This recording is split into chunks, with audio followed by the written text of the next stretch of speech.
Okay, and we are live. Welcome everybody to another installment of Where in the World. We're featuring Argentina and Patagonia this week with our good friend Luciano. If you've been tuning in this week, it's kind of been the Luciano first, Luciano second, Luciano third week.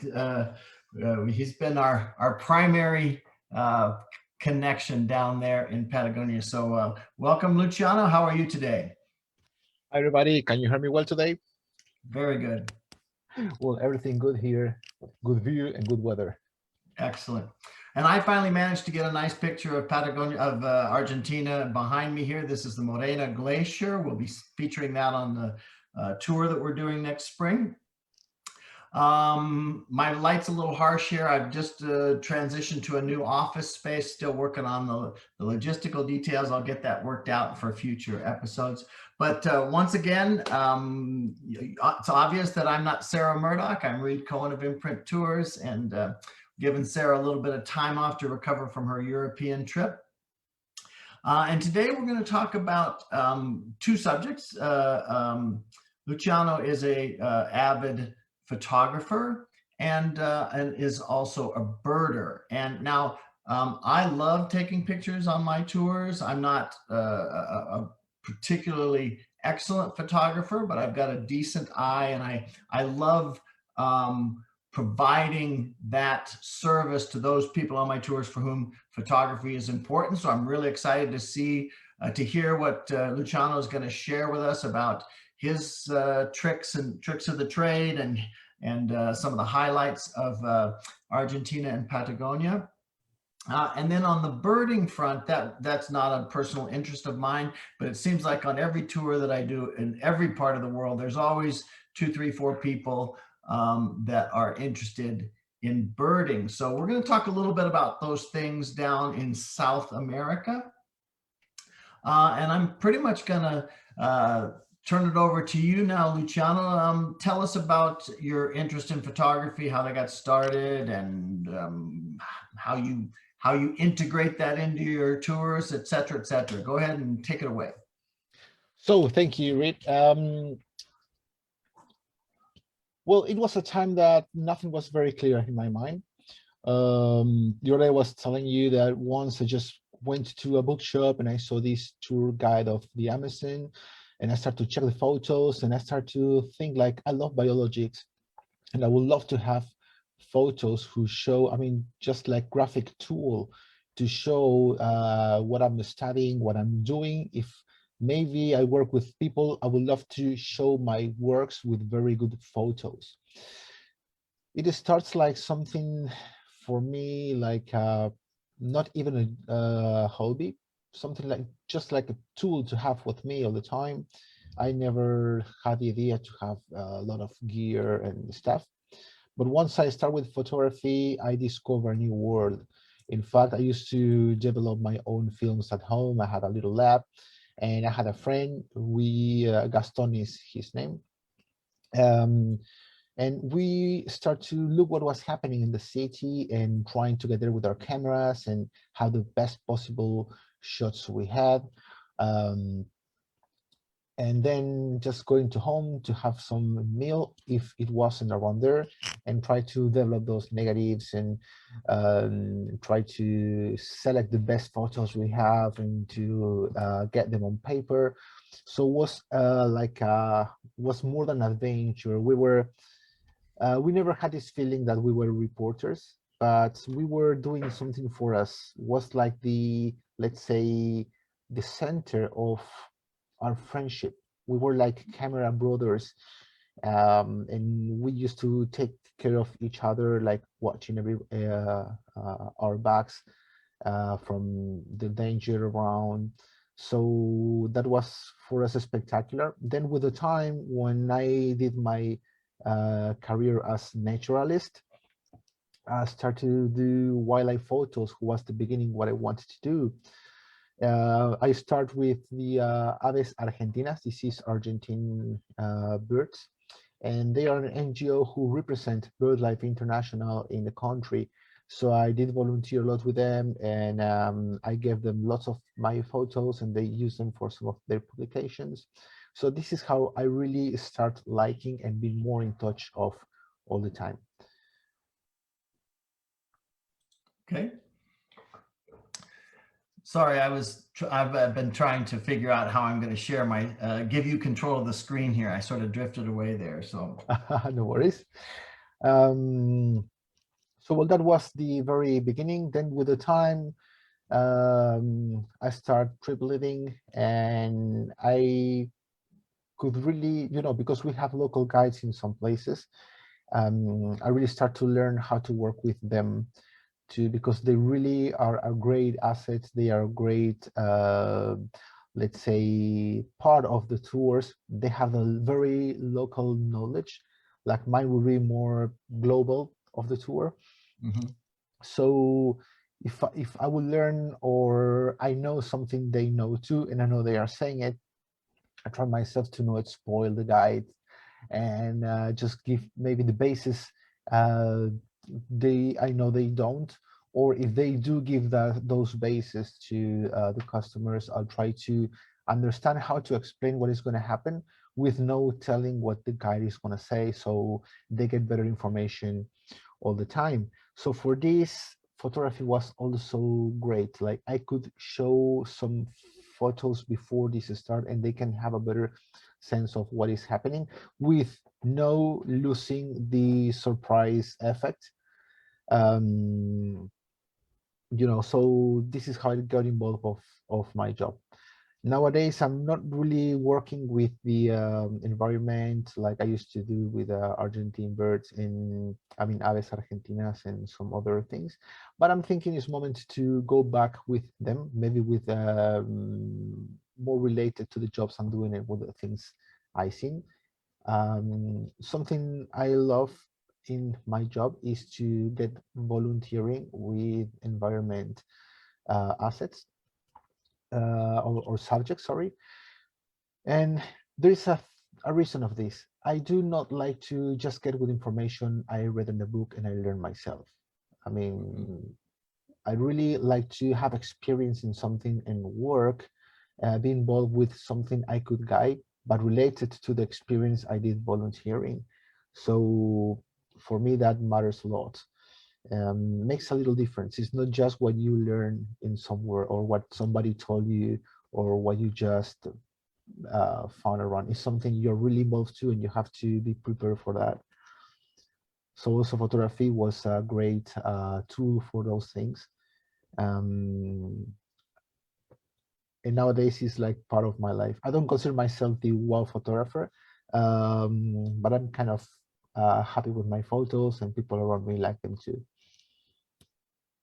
Do you ever display any of your photographs, or are they just for you personally and to share with your clientele and whatnot? Well, I did have a few projects. These Aves Argentinas, they have a magazine, and I used to give my photos to collaborate with them, and they use them a lot for the magazine.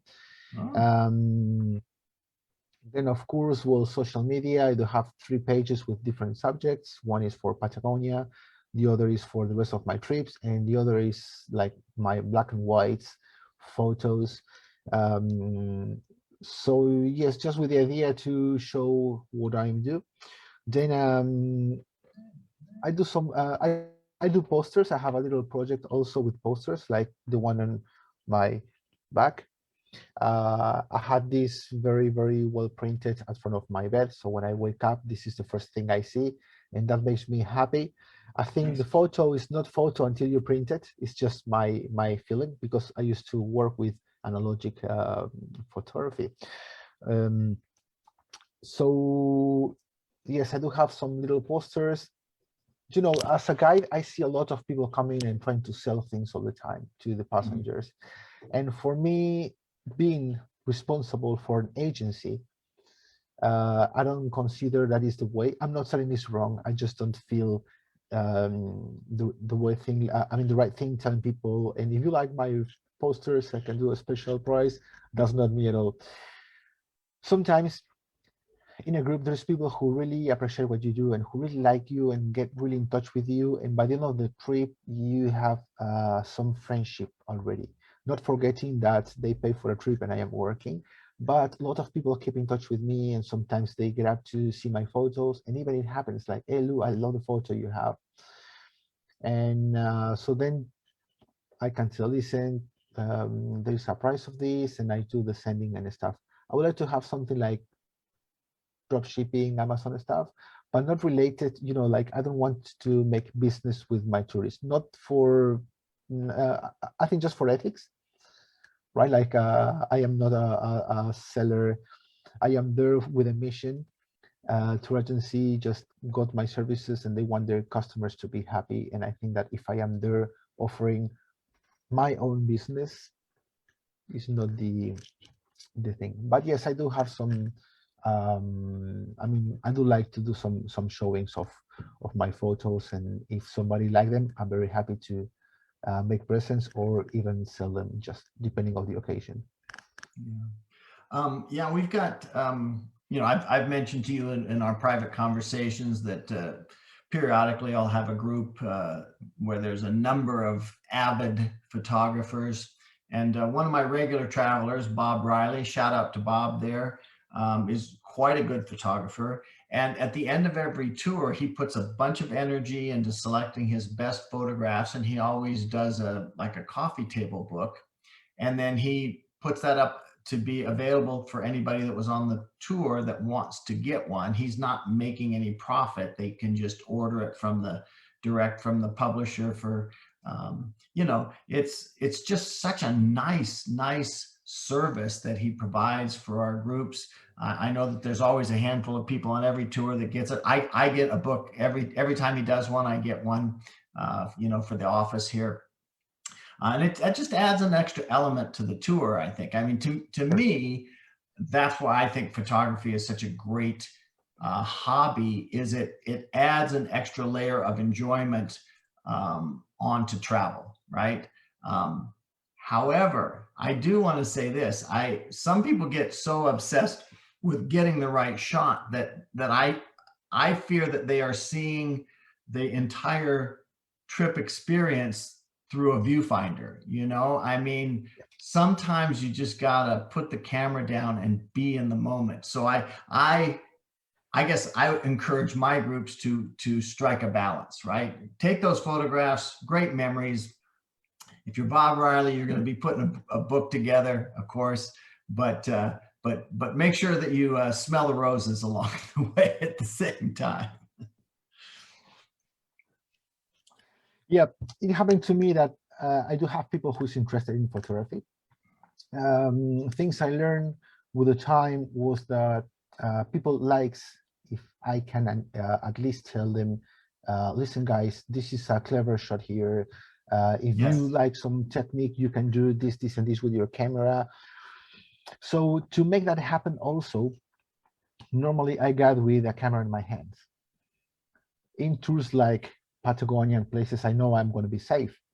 I will not do that maybe in some places of Buenos Aires or big cities like Rio de Janeiro and stuff, because, if I get stolen, if something happened to me, whose fault it was? It was totally my fault. I wasn't responsible with me, with the group. So I really think there are places, especially nature, where you can show like you are there for, right? Then I don't want to be taking photos during my guiding, but of course we always have 5 minutes for photos, and that's also my 5 minutes. Let's say 5 or 10 or 15, depending the area and the time we're driving. So I really think the idea to guide, let's say Patagonia that we're talking about, with the camera in my hand, first shows people it's safe. Second, they understand if I take my camera down, they understand that it will be something amazing to take pics. So I do like to do small briefings of the place. Like in this case, we'll say, well, guys, we have the Cerro Torre in my bag, and tell a bit of story of the place, some of the geologies, how is this formed, maybe a bit of the age, talking about the glaciers around. I like to do like a name, a date, an event, and sometimes maybe even ending with a little joke of the place. So sometimes people, just because they remember the joke, they remember the information behind. And then, well, guys, just take your minutes to take photos. The one who like to do a very nice frame, I recommend you to check these aspects. This is how you can frame the photos. You can set up your camera in this way. So many people who maybe don't have an idea of how to take a photo, nobody really has to know how, give them some ideas of what to do. In my case, I think the photo before taking it.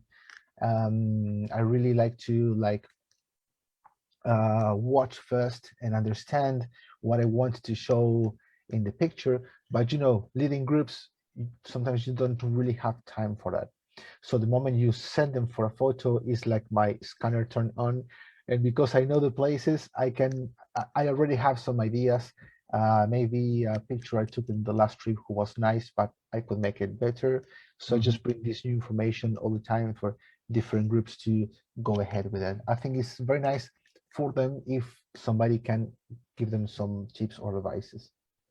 Yeah, that's what I'd call value added, right, to a tour, is something that people didn't really sign up for or expect, because my tours are not photography tours, but they are, but I would call them photography friendly, just because I'm always thinking about those things.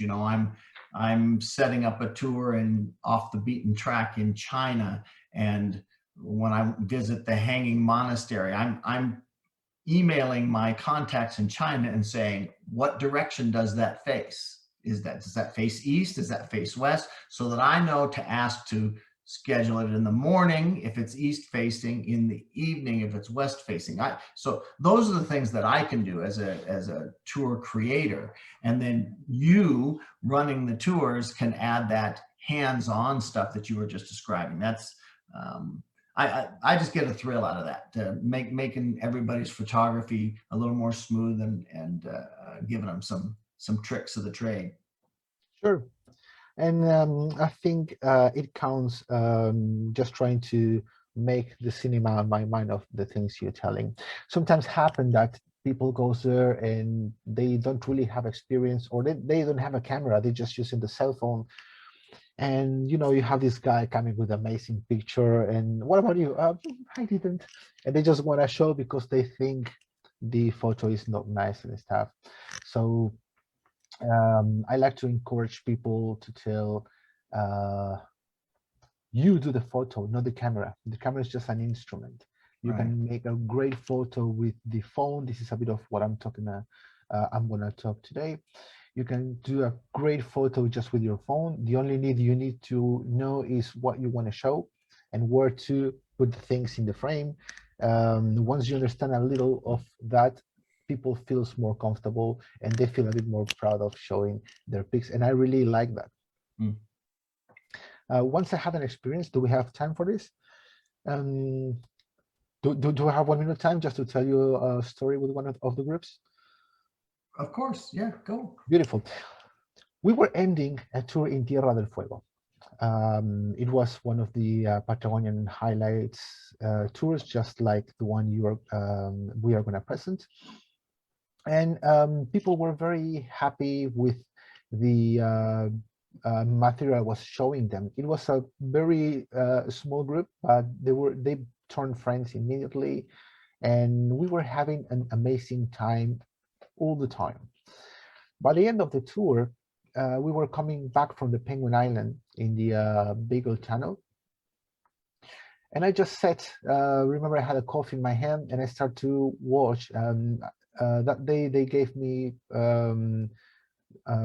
because of how much tours I was doing with this company, they offered me one of the VIP launches of the boat, who was amazing, just a launch for my group.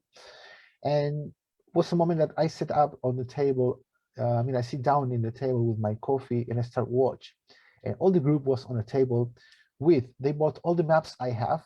They bought all the building guides I have with me. I mean, all the material I show, they just went to a shop and they got it. And all of that was on a table, and they were showing and pointing on the map where they saw some birds and stuff, doing like a group activity.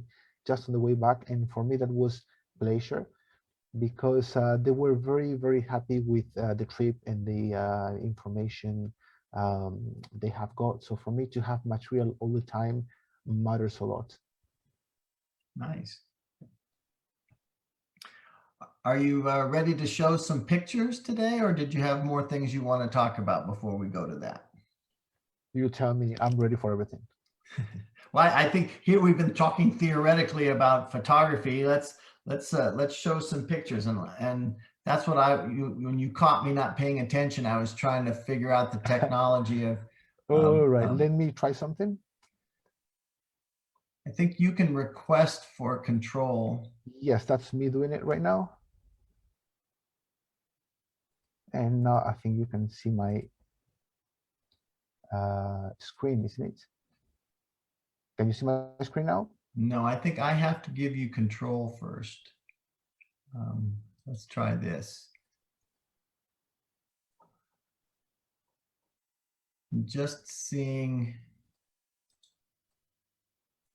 Let's see.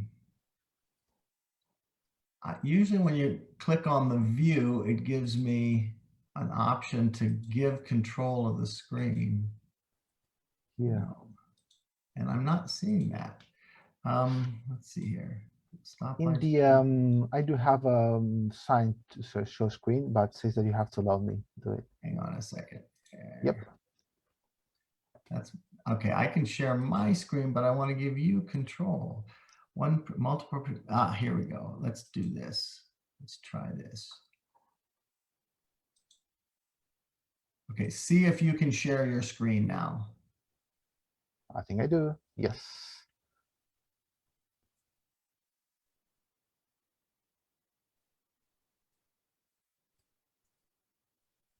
Okay, I think there we go. There we go. Beautiful. You are in control. I'm gonna get a cup of coffee and relax. Of course, that's the plan. Well, the good thing is that I can still see you and you can still see me, so we both keep in visual touch.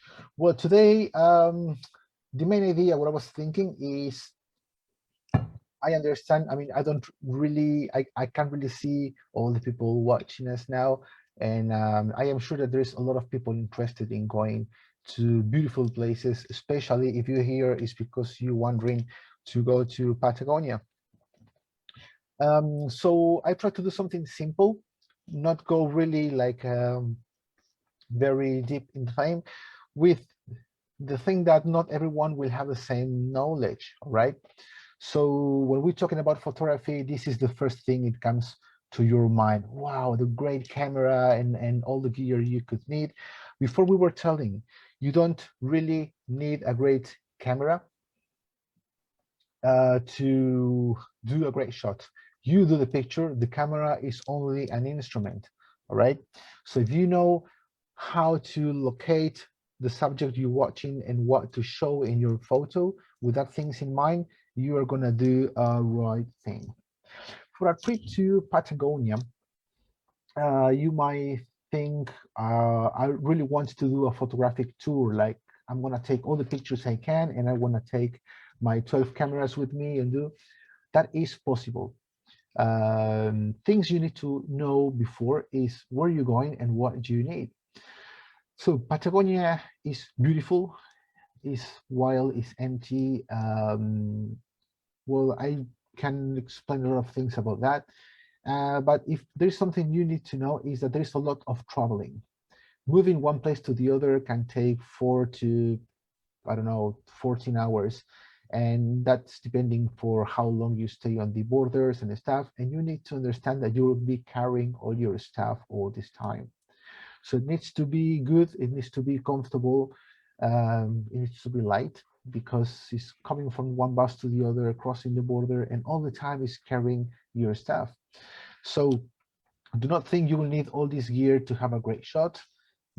If you are smart, you will find with the gear you have a solution, or even you can just, if you are allowed to, I mean, if you are in the possibility, you can maybe say, okay, I need new gear, this is what I'm having, and maybe you get the right thing for the trip. This is at least the the gear I'm using right now show two cameras and two lenses. What I'm doing this is my very old the 80, and this is the lens I use for my trips. I mean my living trips, because if I put my back on the ground and I take the lens off and I get a new lens on the camera, my group is going to be 200 meters away. I don't want that, and they don't want that. They don't want me to lose time exchanging the lenses. So for me, solution to have something quick, to have something ready, and to not losing time, to not make my people feeling like my interest is in taking photos and not in the group. This lens is my choice. This is an 18-400. I have all gear in just one lens. I am losing light because those lenses they don't really have very open how you call the apertures. But at least I am not in my tour of photography. I am leading a group and I just want to take 1 minute to make a shot. That's it. So for me, that's the best way to travel with not taking my control of the group, not really control my attention of the group.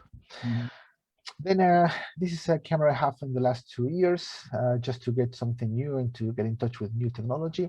And this is also an 18-200. This is more the lens I will use for my trips. I am not very fan of the zoom lenses. I prefer the fixed because they do have better light. But if you're traveling and you're having a lot, like the fixed lenses are very expensive, and if you get stolen, let's say on a trip, it's a lot of money gone just in lenses, and um, sometimes it's another thing I have in my mind all the time. So there's your first tip, a good zoom rather than multiple lenses for when you're traveling. That makes a lot of sense. Sure, this is a good, because it will really depend. If you are focusing first, I mean, if you really want to get to a place and have great shots, I think a group trip is not very the solution. Because you will need your time to do this. And when you're with a group, you need to think Right. in a group, right? Right. You need to be polite. That means respect. And if you really need to stop and taking like 10 minutes per photos, it's like the whole people is going to be waiting for you, and that can be uncomfortable, not just for them, even for you. Do know that people get angry because all the time you're there and you taking your time for photos, and then we have to wait for Mr. Photographer. So I Yeah. think a solution is to have maybe a Zoom like this. um, Maybe you can lose some detail in the stuff, but if you consider in my back, this picture was taken with a lens like this. All right. So this is not going to be on the wall of the middle of the town, but at least to be in my walls like I doing right now, I tell you, is a great tool. Then if you're looking for wildlife, if you really want to um, do pictures of wildlife and you are interested in see the wildlife, I think binoculars are going to be a very good way. In this case, they are my oldies, they still doing very well. What happened, they are big and maybe they are a bit heavy. So with the time, I've got those Bushnell. They were a present for one of the best groups I've ever had. We did a safari in a name in the north of Argentina named Ibera, which is wetlands. It's a kind of Everglades, and we had a great safari. And one of my passengers in the last day, with all his affect, he gave me this present.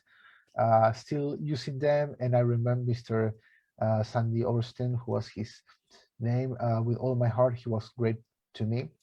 So well, I show those photos just like to give you an idea of what you will see, the landscapes you can have, the wildlife you will probably see, and to just let you understand that you don't really need to have a lot of gear. If you take the right things with you, you can make a great difference. So think if you have a good cell phone, a good maybe point and shoot camera, will depend of what you do with it and what you really want to do.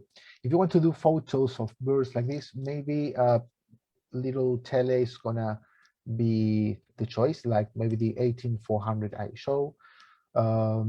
If you think you can get something better, I work with another lens which is an 18 to 80 to 400, so has less range, but you can take two lenses with you. You're on holidays, so you can really stop, put your back on the ground, change the lenses, and I'll be there waiting for you, just looking that you don't really get off the group. So in my case, I'm working, so I am aware of people not going off, but if you are there and you want to exchange lenses, it's going to be totally right. The idea is for you to have a great holidays. So what we're watching here, this is the Chilean flamingo that you think flamingo in Patagonia. Yes, we have the Chilean flamingo. Very easy to see them, especially in Calafate. There is an ecological reserve. Did you know this, Reed? We have a very nice spot for birding. No. And this picture was taken right there. You can see them very, very nearby. Then those guys, they are the guanacos. This is the Patagonian llama. In South America, we have 4 kind of llamas, and guanaco is one of them, the only one in Patagonia. And well, here we have, this is one of my panoramics of the Fitzroy mountain. So we have a Fitzroy here and Poinsonot in this side, the one spectacular place with beautiful views. I like to tell some of the tricks I give to my passengers. Like I tell you, if I see that I have lots of people who very understand about photography, maybe I will shut up and learn from them. Sometimes you show some tips like, what you do here, Luciano? Well, I'm thinking this kind of framing, and this is what I want to put the mountain on the side. And and sometimes they say, have you ever tried? And they name me a technique, and we can talk about that. But if you don't know the technique, it's like giving a class for somebody and losing time with the rest who will not probably be interesting. So I try to do small tips and details like this. About composition, the first thing we can think about is the framing. With framing, found this photo just showing some of the choices you have for this picture. All right. So what we're doing here is the first framing is one of the ones I use the most. I'm going to show a couple of examples of this. What is this guy is doing is using a third. We're going to talk about thirds. Using the lower third here to the house, the horizon, making a very strong line here, and giving priority to the sky. Those clouds gives a bit of drama to the photo, and the house there giving this sensation of loneliness. I think it's amazing. Then if you like to, if you see the sky, it's like the clouds are ending down here and the rest doesn't really give information. So you can turn to this frame here. You're going back to the horizontal photo with the same composition. We have the lower third behind with the house in one of the hotspots. I'm going to tell you what is a hotspot in 1 minute.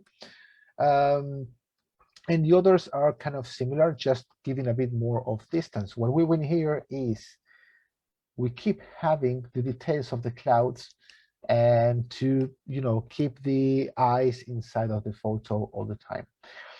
Here is something similar. This is a sunset, and what you have here is, depending what lens you are using, is the same composition just with different lenses. So in this case, this is a very wide, this is a wide lens, this could be a normal lens. Normal lens means that you will watch by the camera the same way you see with your eyes, like the same sizes. And the other will be a telephoto. The teles, what they do, or they get everything closer. I mean, they make the image big, right? And normally they don't really have too much deepness, but I do like to take photos with them. I think if you can have some wide and some tele and of course some normal lenses, everything is going to be right. Here just representation of how to frame. Many people love to do this to imagine how the picture will be. So in this case, you see also lower third with the sun in one of the hotspots, and this guy trying to have the best framing for his picture. This is the rule of thirds. The idea here is to divide your framing in thirds, right? And the union of those thirds, like I show here, are named the hotspot. I'll just mention them. You can see all the ways here. What happened with the hotspots? They are the best places to put the things in your photos. Like we are using this third here, which is the vertical third of the right to put the tree. Why? Because the horizon is also in the lower third. And in this case, why in the right? Because you want to show these beautiful clouds at the bottom to give more information to the picture. This helps you to see how was the weather that day. You can see the sun, so you can imagine this could be the sunrise or even the sunset. So, you know, this is what you really want to show and how to show it. Why not to put the tree here and the horizon down here? You can do it, why not? You will just give too much information of the ground and you will lost probably the clouds down here. It's just easy like that, but it's your interpretation, it's what you really want to show. So it's a rule, but then you fix to your comfort. Here we have something special. If you see, we have a little city here, but the sky is fantastic. If you take this corner to this hotspot imaginary diagonal line, and the same here, you will feel like your eyes can travel in the sky and see how far you can go in the photo in the sky to the horizon. So this perspective is done with the rule of thirds. Will help you to keep your eyes into the photo and to travel inside in the photo. The last I want to show is bird, because if you go to Patagonia and you want to do photos, you have some beautiful birds, even wildlife to have. So this rule will apply to all the animals you can see right there. Here, what you do with this little animal, we have a kingfisher in this side. We give priority to the view. What is this guy watching to? So if you see, the eyes are very close to the hotspot down here, and he's watching maybe a river or a lake down here, waiting for a fish.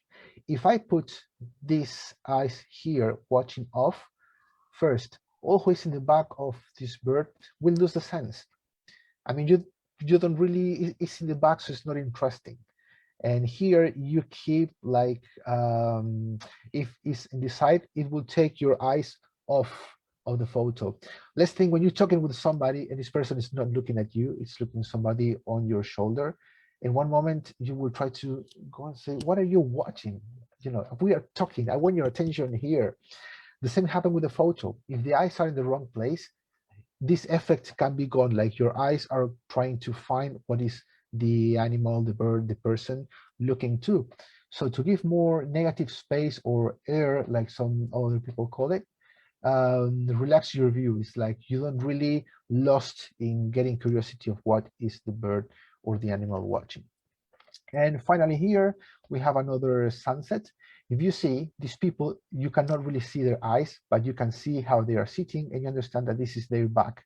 This is why they are put in this line here. And also the couple in the hotspot the closest possible, because they probably watch in this direction. So it really gives you the pace of what are they watching, and you don't have that in mind, like what could these people be watching? Do you imagine, is it a ship, is it a whale? So, you know, here you can see that there's not too much to see. It's probably a couple talking about love, philosophy, whatever thing. So well, this is a bit of the rule of thirds. And the last tip I wanted to show are the corners. Lots of photographers, they love to use the corners. What does it mean? It means the photo can start in a corner.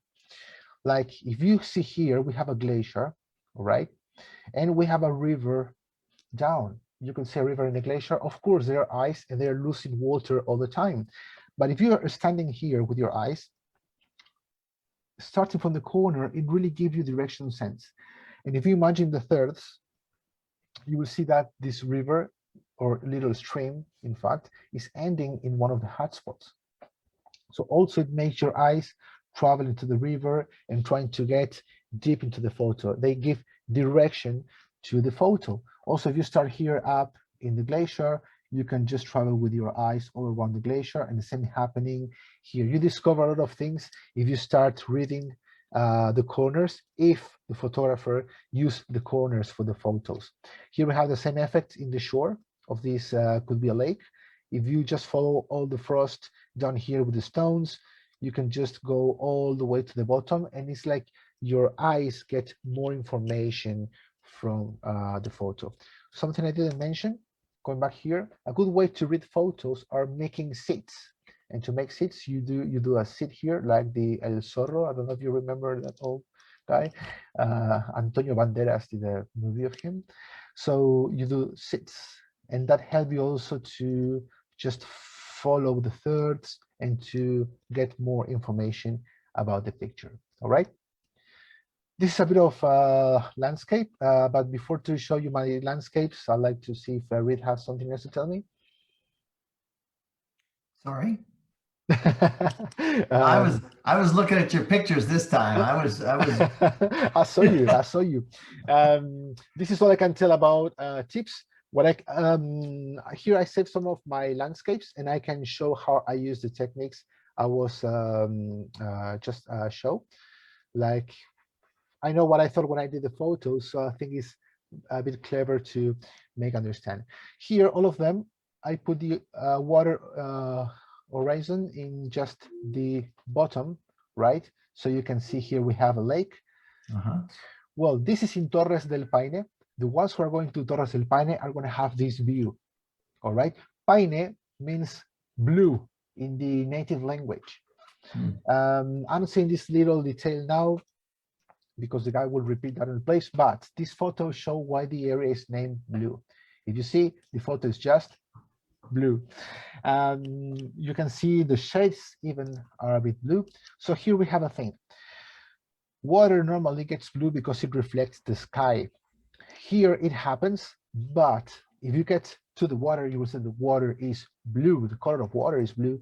And this is because they have sediments who were made by the glaciers on the rock. So here try to show both things. You can really see a reflection, but looks like very saturated. And that is because of the sediments in water. This sky, if you go to Patagonia, you will say this guy was a liar. Normally, sky is very dramatic in Patagonia, a lot of clouds all the time, beautiful forms, I mean, beautiful shapes. And here we have the Cuernos del Paine. So I put the lake, this is the Northern Shield Lake, in the very, very bottom, in the lower third. Then the rocks, all the massive in the middle third, and the sky in the upper third, all right? Here I did two pictures who are vertical position. So also the thirds, I have one third here and the other very marked down here. And the mountains in the middle third right here. Many people put all the things in the middle, right? So if you have a line like in the middle of the photo, like the horizon line, it transforms the photo in two photos. I don't know if you get the point. If you divide it in thirds, you have more like a sense of landscape. And here we have something different. We have a waterfall here, then we have a rock and a mountain, and then we have the Fitzroy with the sky. So when I saw the waterfalls and the Fitzroy at the bottom, I really thought in this shot. Maybe at that moment, if I could have a wider, I could make maybe horizontal peak and having a bit more of the landscape, but it was very good to show these three steps. You have the waterfall, the rocks, and the landscape very, very far away. A bit more of the Torres del Paine here. They are panoramic pictures. In this case, I am using the same rules, but just on panoramic. So here we have the Serrano complex in the Torres del Paine. We're still watching the horns down here. One of the towers, this is at least one of the towers, as you can see. And we have the Paine Grande down here with this beautiful glacier. All of them in the upper third with the sky. Then we have the Serrano village This is a village with few hotels and cabins for tourism out of the park. This river makes a limit with the national park. This is named Serrano River. And the view I'm having is for one of the cabins out of the national park. But this is the view we were having that afternoon. Unfortunately, the sun was in the back, so I do have a lot of shade, but I think the view is still spectacular. Down here, I use a corner. If you can see, I put the way ending like in the corner. And if you stand here with your eyes, you can just do all the travel by the road, having also the the last third in here. And then we have part of the Andes with the Patagonian ice fields. Remember this word, this is something you will hear a lot in the trip. And the Gray Glacier is just behind this mountain. So this will be the, the Gray Glacier is coming from behind this hill, coming in the middle of both. And then here, this is the Cerro Torre. This is in the Argentine side. This is the one I have in my bag. In this photo, I did this one first. I was just walking and coming up in a hill. So once I start walk, I saw the peak of the Torre and I said, all right, this is the photo. I want to do a panoramic picture having part of the forest and the ground with very far away mountain, right? And so I did it, trying to have some blur down here and to give all the perspective to the mountain. Also, I use those trees like to do frames, right? So if you see, we have 1/3 here, which is totally covered by vegetation, and here is the other third. So I just got the hotspot with the Cerro Torre and a bit more of bushes behind, just to close up the photo with a very, very nice frame. And the second one, the same day, I was just getting closer, and this is the last moraine. This is another of the words you will get wonder. The guys will gonna explain you what it is. Well, this is just all the sediments pushed by the glacier, and they make like little hills. And this is the last one before to see the Cerro Torre. Once you are down here, you can see the lake and the bottom and the glacier, just like one of the pictures I showed before. I think it was this one. So when I saw the moraine, the peak behind the moraine, I said, okay, I'm gonna do the same picture again, but in this time, the lower frame is going to be the rocks. So we'll have the same photo with different ground in the bottom. And in this case, if you see, those pictures are looking exactly the same. This is one of the samples I showed in the beginning when we talk about framing. Well, I'm gonna talk first about this one. If you see, this is a beautiful photo. This is the Argentino lake. And this lake is just starting behind reeds in the Moreno Glacier. So what happened here? This is too blue. It's very empty. So the right thing was gonna be to put this line in the upper third, because I could have more information about the Argentino lake and this vegetation down here. So why I did this? Well, because it was a lot of people taking a similar photo. So I choose this way. It's still looking nice. What I could win if I was using this third was a better reflection of the Andes in the lake. Then in the middle, we have the Baguales. If you see, same composition, difference. We have some clouds down and we don't have a lake. So if I will put the this range in the upper third, I was going to have a lot of grass who was going to give this effect down here, a repetition of the same thing, so you don't really have information. I am already showing you how is the soil, but I prefer to show you those beautiful clouds and how they mix with the mountain range in the bottom. And the last one, I think, is a bit more powerful. This is in the Pine Towers National Park. This area is named the Wildlife Road Trail. Sorry, you walk around here and it's full of guanacos and beautiful birds. Sometimes if it's a bit windy, you can see condors. So it's a great place to walk around. They have some caves with native prints. So very, very nice walk for 1 hour and a half. So here what I tried to do was use again the third on the bottom with the mountains, a bit of the lagoon and some of the sky, and then leave the rest of the photo for the clouds, because the clouds are pushed by the wind. You can see how windy it was today, and these clouds and these shapes, by my opinion, gives a lot of drama and strength to the photo. This is the last, just to talk about the framing we did before and the rule of thirds, and of course the corners. Those peaks are very similar. What happened here? I did have spectacular skies, so I can have a photo of the sky, but I prefer to have also the horizon, because it makes the sky to look stronger. So in this case, this one is taken, well, in fact, all of them are taken with a GoPro. If you see, the quality doesn't look like a reflex cam, but I can show you like that camera, like a GoPro, can make those great shots. Imagine your cell phone. Well, this is the Paine Grande. In this trail, we are going to see the Gray Glacier from like 4 hours trail. Very, very nice walk to do. So the clouds this day were amazing, and I was thinking how nice would be to have this mountain very cloudy with the clouds coming up to the sky. And the second one, we were about to have a great storm, as you can see how the formation is getting. And the same, I like to have this lake with a bit of sunshine coming from this side, showing all the massive of the Pine Towers. We can see a bit of the towers down here. And this sky very dramatic, showing you that if you don't leave soon, you'll get soup. And, the last one, I did what we didn't show before, using the horizon in the upper third. So what happened here? If you see this corner and you travel, because it's a GoPro, it gives you this fish eye angle, like everything gets rounded. So this gives an effect of immensity of, so I like to have this effect in the valley.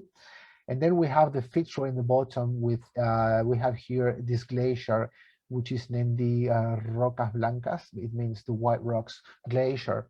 So you can have a very great idea of how is the trail where you're going to be walking or you've been walking, and the mountains in the bottom. So, well, this is a little bit what I have about photography today. Nice. Oh, yeah. I tell you what this is getting me excited for is our PowerPoint presentation tomorrow. I mean, your photographs are obviously beautiful, so that is going to be a spectacular PowerPoint that we're going to share tomorrow. So, thank you. Yeah. We've only got a few minutes left. Do you have some to share with us about your birding background, or? Sure, I do. Let me just go start the game, and we were standing right here. Maybe show us some of, oh, look at that. Yep. Well, this Pumas. photo don't belong to me. I have to be truth with you. I just download from internet because in my 10 years going to Patagonia, I could never see a puma. They're very easy to see. I just wasn't lucky. I think they know when I'm having a camera and they just run away. They don't want to be famous from my hands. Well, this is how you could see the pumas in Patagonia. This picture was taken in a lake. I just the name is just off of my head right now, but at least this is how you can see them. So they confuse easily with rocks. That's why you see, oh, it was no pumas, and somebody come with a photo. I saw them. So yes, people sometimes doesn't like to show. Someone says, "Oh my God, a puma!" and everybody goes. Yeah. All right. Well, so about wildlife, always is good to have a good telephoto lens. In this case, this is amazing, but it's too big for a trip like that. I mean, and it's too heavy. The camera with that lens will weigh about 4 kilos. So if you have to hike like 10 kilometers with that in your shoulders, good luck. If this picture was probably taken from the route, so maybe everybody went down off the bus or from the same window with quality, Could be that this is low resolution, or maybe was taken with a cell phone or little camera. Well, remember I talked about the guanacos. Those pictures are taken in the last I show from the little lake and the windy sky, named the Wildlife Trail. In Patagonia, we have four kinds of llamas. We have, well, in South America, I'm sorry, we have four kinds of llamas. Then we have the llama, vicuña, alpaca, and guanaco. The llama and the alpaca are more related, like vicuña and guanaco. We can tell like two roots of them, like they were in evolution going a bit different. What happened with the guanacos? They're wild. They jump 7 lines fence like they were not there. And they just go, they jump, that's it. They see you and they run away. Something good to have a picture like this is your behavior. If you behave like a hunter, forget about the photo. So you need to show the animals you are not gonna hunt them. Something I do is I never walk watching them. I just give my back to them and I walk to the back. So once they start to move, I just don't move and I try to sit on the ground or show them I am not gonna be hunting them, and to not watch them straight, make them feel comfortable, like I am not interested with you. That's the main thing I do with my behavior before taking photos. This is why I can get this closer of those animals. Those pics were taken with the lens I showed the first, the 18-400. And my group was right there having the same photos as I did. So we have few guanacos down here. If you see the calves, they are named chulengo. This is the name they give to the guanaco calves. And you see normally big families. Talking about 30 or 50 guanacos. It's amazing to see them. They spit out, so just don't get too close if you don't want to have a surprise or a funny moment. Then, well, fox. This is a gray fox. We have a little bigger one, which is the red fox, but they are very curious and they used to come closer, especially if they know that you can give some food to them. I recommend you not to do because they lose their hunting habits. So the idea is just get them close, take a photo, no dangerous close. So that can be a good thing. They are beautiful animals and you'll see them all around Patagonia. Well, because I'm trying to go systematic for if someone is a good builder, they like when we follow some, let's say, taxonomy. So I try to go systematic following some field guides. Here I have two kinds of penguins. All right, what you see the most is the gentoo. This picture is taken in the Penguin Island in the Beagle Channel. So if you doing this trip and you taking the boat ride who takes you to the Hammer Island, which is the name of the island, you'll be able to see this. These photos are taken from the boat. You do have a choice to walk in the island, but only if you take the tour of the Harberton farm, because they are the owners of the Hammer Island. The rest of the boat rides, they cannot walk between the penguins. Why is this? Because the Harberton Island, they are the ones doing all the conservation works with the penguins. So, well, the pics I took were from the boat. Once the boat gets to the shore, a lot of penguins are coming to see, wow, boat, and they get very curious and then very, very close. Here, I have a little colony of gentoo penguins, but we have a stranger. We have a king penguin up there. They arrive, a couple arrive like 1 or 2 evenings before. They stay there for days and then they left. Sometimes you see them, sometimes you don't. They are very similar, I mean, the same family to the emperor penguins.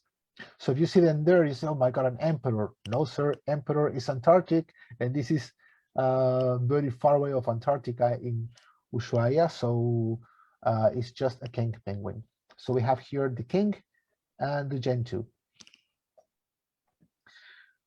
This is Patagonian. It's hard to see. This is not in the area where we were tripping, but it's one of the Patagonian highlights. So I just like to put it in this photo. This is a rock hopper. Yesterday or 2 days ago, I was talking about one of my favorite places in Patagonia, and I mentioned the Port Desire. They do have another penguin island, and you see those rock hoppers, and they are amazing animals to see. They're just beautiful. I wish I could have bros like that. And of course, Mr. Patagonia.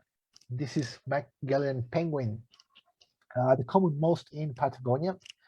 If you are in any shore or island around Patagonia, you probably see them. Even if you are sailing in the ocean near to the continent, you'll see them swimming. This is the common most in the area. Here in this picture, have 3 stages. You can see down here one having at least the heart feeders. So this is not in reproduction age yet. The second one is already losing most of those feathers, and this is the adult. So we have like 3 penguin generations in one photo. If you look, they're not dancing, they are doing some theater for the tourist.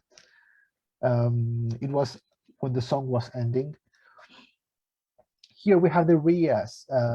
We don't have ostrich in Patagonia, but we have rheas. This is the local name we give is Ñandú or Choique. Ñandú is a bit bigger. We have 3 kinds of rheas in the country. In this case, this is the Choique. It's very common in Argentina, in Chile, in Patagonia. You will see them all the way around. Normally they are running away like this one here.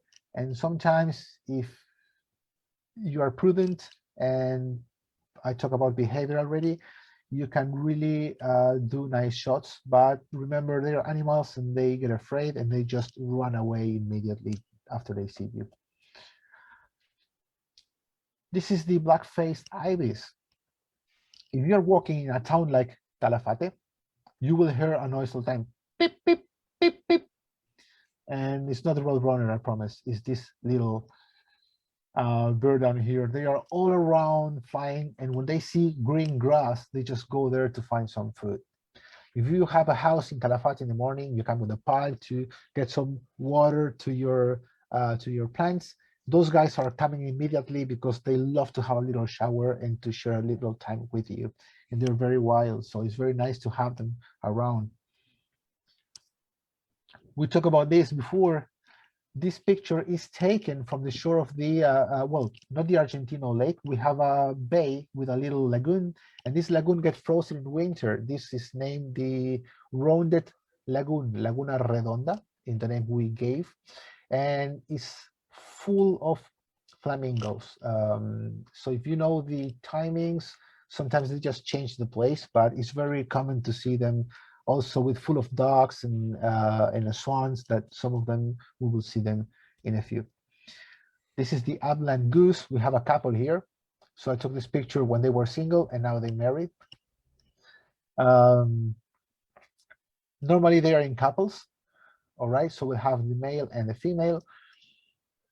Beautiful animals. All around Patagonia, you will see them. If you are traveling by bus, we'll go like, what was that? But once you are familiar with them, you will know that they were the upland goose. We have 2 other species, but this is the common most. Well, in this picture, I have 2 of the swans we have in the area. This picture was taken in Puerto Natales, from the shore of the town. You were there. I mean, you will be there if you're taking this tour. So once you get to Puerto Natales and you have a little free time in the afternoon, go to the coast and you'll see them. Here I have the black-necked swan. I don't know why the name. And here you have the Coscoroba swan. This is a different species from there. Both of them are very common all around the country. This is the crest duck. This picture is taken in the ecological reserve Laguna Nimes. This is in Calafate. Once you arrive, I was reading your itinerary and you will have a free afternoon. So this could be a place to go if you want to see wildlife. You pay a fee, little entry, and then you have the trails very well marked so you can walk around and take photos. The whole trail takes like 3 hours, very easy walk and long. But consider, if you really want to go there and make good photos and stay, you will need at least a full afternoon. And it's just like 7 blocks away of the center of the town. So will not be any far place to go, and you don't have to pay for a tour, just the fee for the reserve, and paying that fee, you know that you are helping already with the ecological reserve. This is yellow-billed pinetail. I always have problem pronouncing that thing. Um, they are probably the common most in the whole country. If you have a little water spot, they will just come and be there.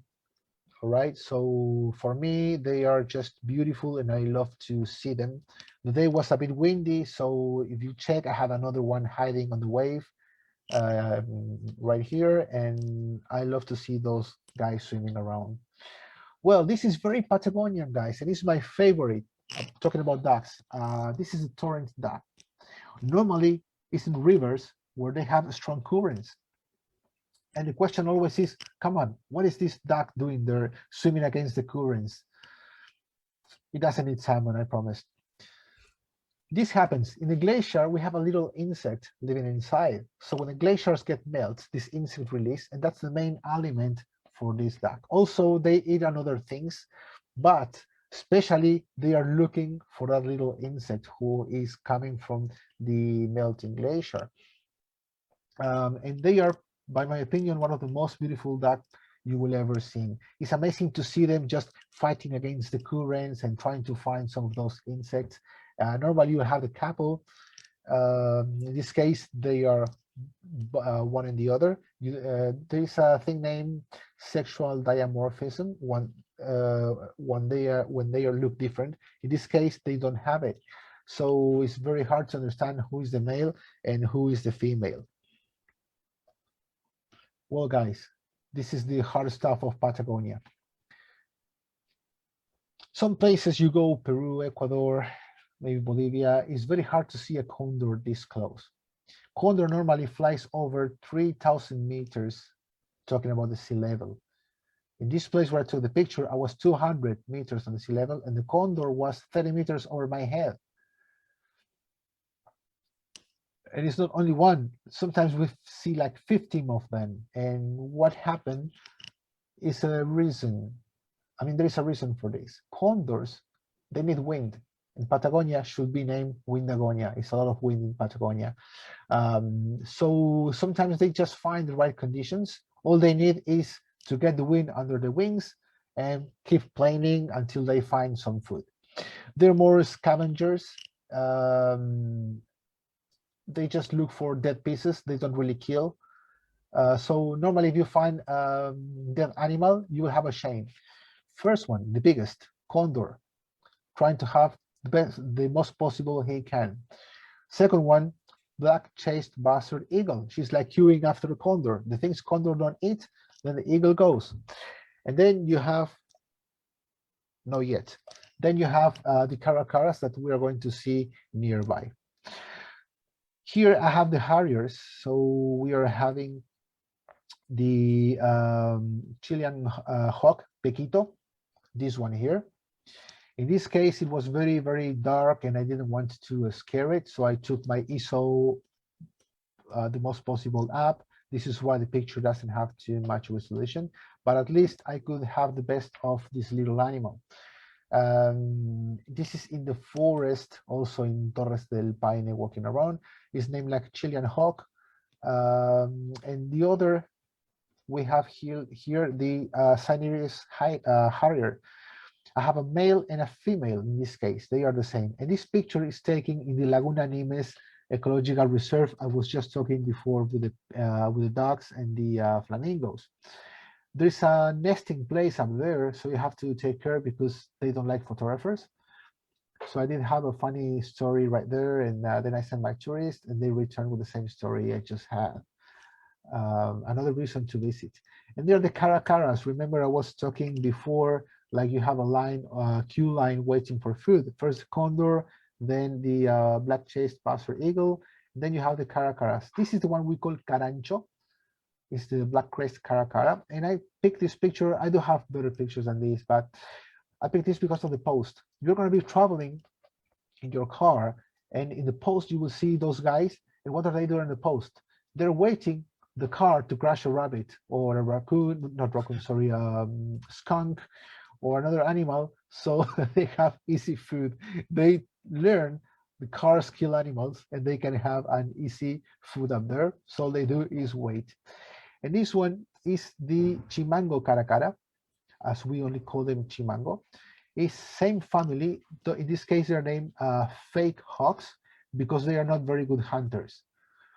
They are more opportunists, so they can kill somebody which is already injured and dying, or they can just steal food from another animal, but they're not very good hunters.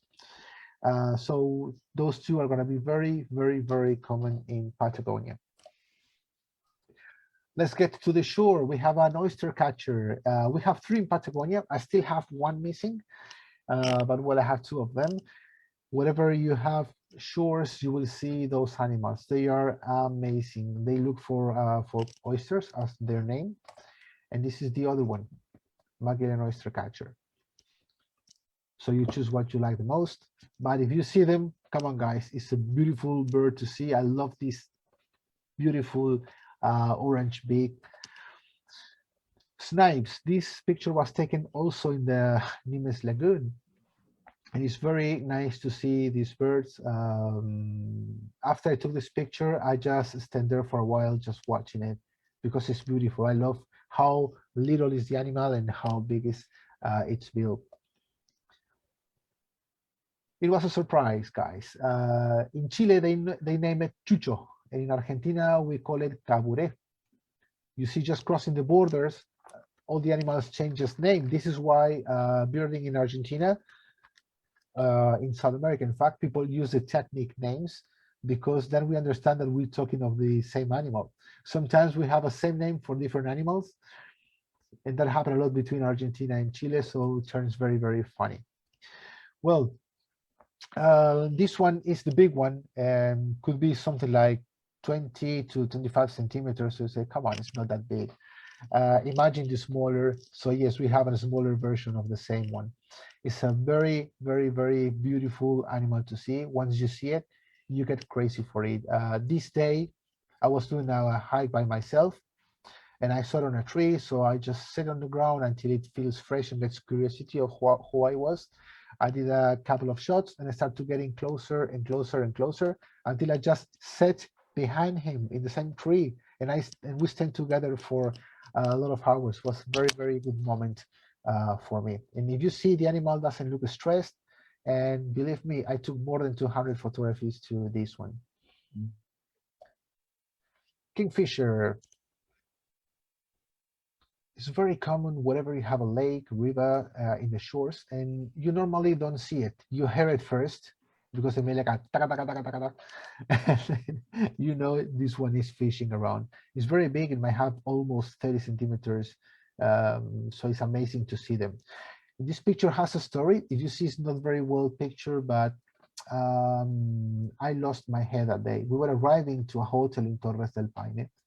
And just going down of the car with all the luggage, going into reception, I heard it singing and I left everything. I took my camera and I came running to it. And I did this picture. When I went inside, people were looking at me like, what are you doing? So I had to apologize to everyone and say, I saw a kingfisher. And everybody laughed at me because I was the crazy one of birds. Well, this is another surprise you will have in Patagonia. Ladies and gentlemen, this is the Magellan woodpecker. This is huge. This is a very, very big animal, amazing to see. Normally, you will see it the most in forest like maybe in Tierra del Fuego or in Torres del Paine if you have a little walk in one of the trails. This is the male. The female has a black head with a little curly feather up, and they're always with a couple, and sometimes you see them with a chick. It's probably one of the bigger woodpeckers you'll see. In Spanish, it's named the giant woodpecker.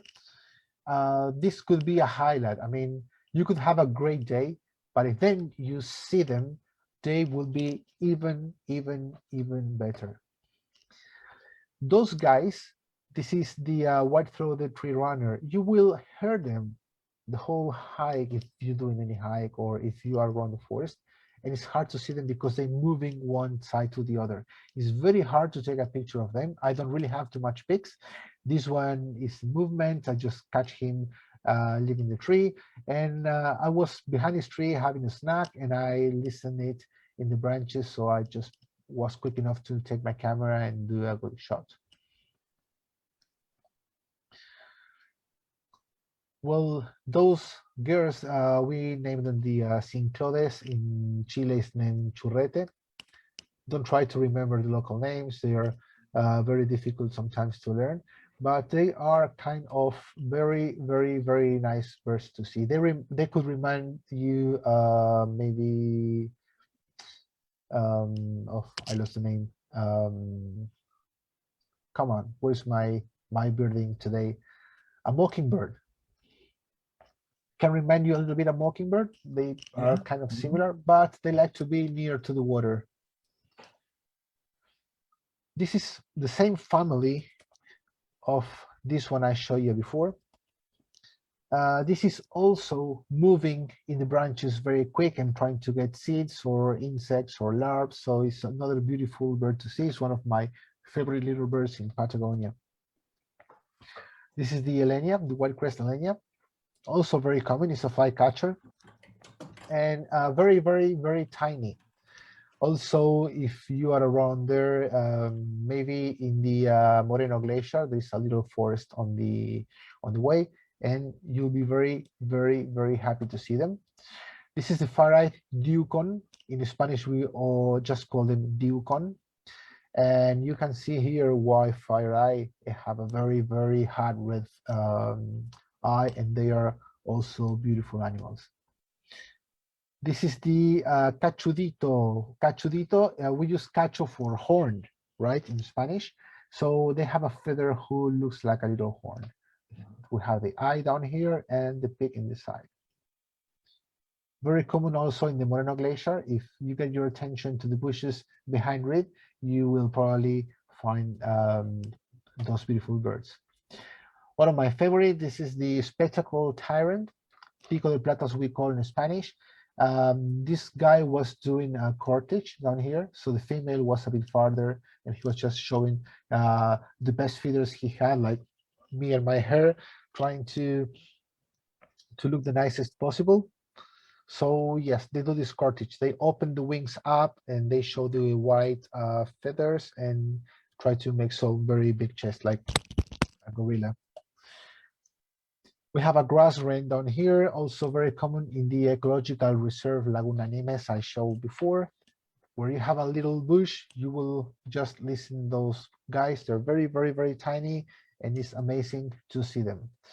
Austral thrush, wherever you have a forest in Patagonia, you will see those guys, and they are beautiful. They start singing at 3 o'clock in the morning. So if you're in a hotel and you hear them singing, you say, Bloody Luciano is taking picture of his birds. So it's not because me, they just like to sing once they see a bit of light. The pipits. This pig was also taken in the ecological reserve. It was in Chile in the Torres del Paine National Park. I love those birds, and they have something amazing, and it's the big nails. So normally they're standing on the branch, and you see how big could they be. This is one of the common most. Wherever you see humans, you will have this sparrow. This is the rufous color sparrow. They just follow men. So wherever you stop, you will see them, and they are just beautiful. And I think this is the last one. We have the long-tailed meadowlark. They are, by my opinion, one of the most beautiful birds in Patagonia.